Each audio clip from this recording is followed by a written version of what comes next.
Hey guys, so today we'll be doing the trapezoid rule for finding the area under the curve using trapezoids as areas under the curve.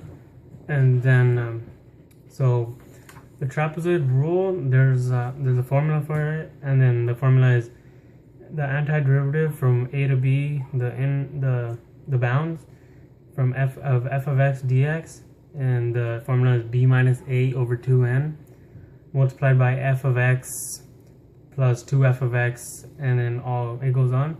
And 2f of x just means when you're using trapezoids, say you have a curve that looks like, say, this right here, and you're using trapezoids, and these are your subintervals. So you would use one form, and then say right here, and then you have one right there, and then you just make a trapezoid out of that.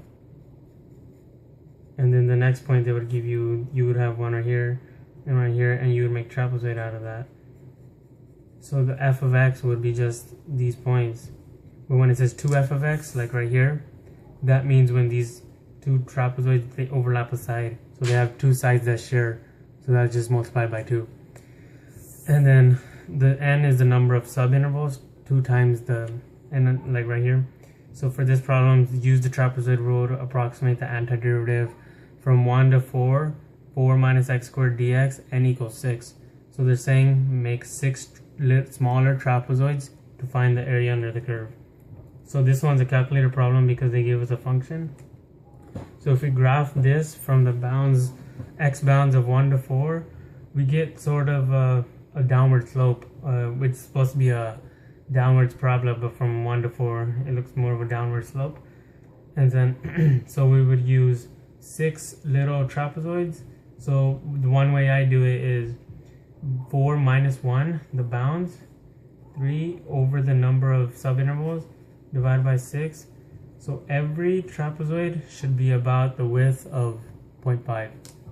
So when you do that on your calculator and using the formula, b minus a over 2n, 4 minus 1 over 2 times 6 times f of 1 plus 2 times f of 1.5 because you're going by halves, and 2 times because they overlap. And then you keep on going, 2f of 2 plus 2f of 2.5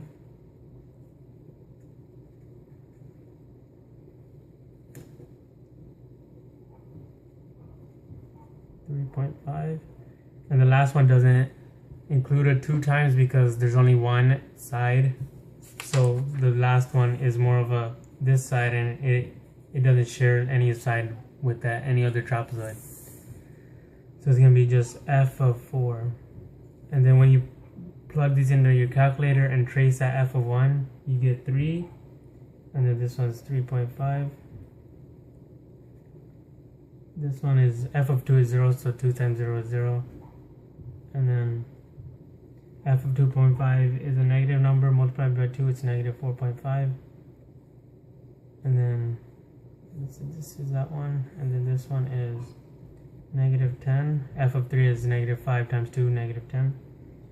And then plus, when you trace right here, you would get 2 times 2 times a number, and you'll get negative 16.5 and minus 12 because f of 4. And when you get all of these, you get negative 36. Well, after all these multiplied by 4 minus 1, 3 over 12, you reduce that, all of this divided by 4 when you do the math, you get 9.125 units squared. So that's using the trapezoid rule, and that's just from the area under the curve. Say if it was a upwards parabola from the bottom of the curve to the x-axis, you just find an area using trapezoids, and you would always use this formula where b minus a is the height. So that's using trapezoid rule for area under the curve, and I hope that was helpful.